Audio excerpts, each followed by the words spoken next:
I kind of outlined three purposes for today.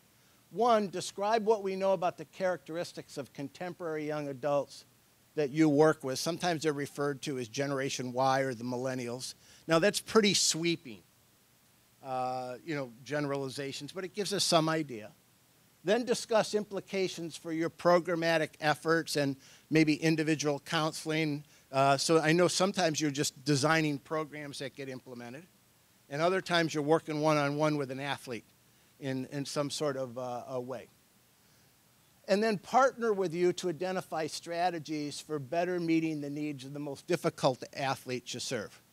You know, and I'll talk about like the perfect storm. And again, I don't want to stereotype anybody here, but in the end, I'll talk about the perfect storm.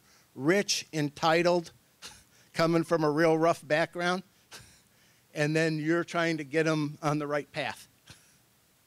But a lot of things maybe are working against you, and how do we better help serve that athlete? So let's start out a little bit. Millennial young athletes, that's sort of sometimes referred to Generation Y. Millennials, 81 to 2004, the birth year. There's also a lot of research now coming out, depending on your age. About 10 years ago, they started talking about adulthood as an 18. There's something called emerging adulthood that's 18 to 25.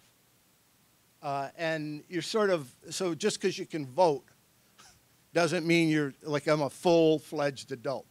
So I have two sons that fall into this age right now. On one hand, one's out making his way in LA, but on the other hand, he's not quite all there yet, and you worry. And the other one's just graduating from college. So I'll talk about that as we go through.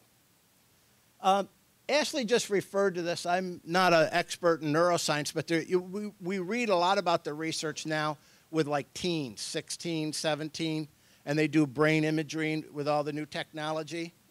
And there's reasons, what the insurance companies have known for a long time. You pay a lot more driver's insurance when kids turn 16 to 25. Then after 25, you pay less. Neuroscience is sort of backing that up. Especially, prior to 20, there's a lot of changes going on, and they're not all there yet. And a lot of it's impulse control. Or I was reading some other studies, a little younger here, 17, 18. What it is risk-taking. In this age group, they see more benefits to taking the risks than more detriments for not taking it. So their signal detection is more, hey, that sounds like a good idea, let's give it a whirl. Versus when they're past 25, it's a little more, let's put the brakes on a little here. But there's some neuroscience backing that up. We're going to start working right away in your groups because I want to learn from you. Just at your tables, and if